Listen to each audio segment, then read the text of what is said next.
মহামায়ার ক্রোধে অভিশপ্ত হইয়া বসুন্ধর জন্মিলেন হরিহর হইয়া। হরিহর ঘর করে বধূ লয়ে তিন, সর্বদা কুন্দল করে সতীনে সতীন।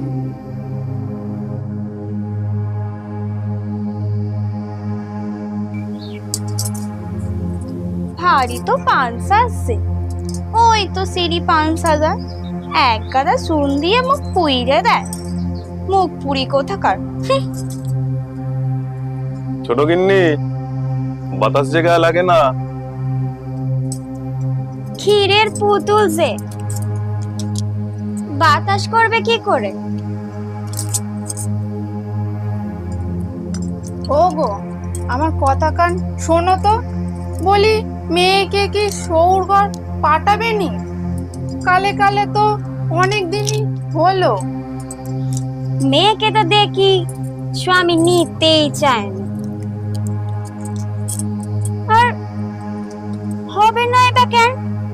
হয়তো মেয়ে ছিঁড়ি, তার আবার বড় দেমাগ। মেজ, মুখ সামলে কথা ক। বলি, আমার তো তাও একখান হয়েছে, তোর তো তাও হয়নি। পাঁচা মেয়ে মানুষ কোথাকার। দেখেন দেখেন, আমি কেমন করে বললে। থামলে তোমরা?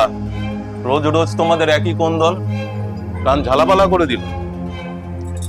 কি হয়েছে মা? 300 দিনের ত্রাসে তিষ্ঠতে না পারি। হরিহর ভবন কেমনে ছাড়িব ভাবি।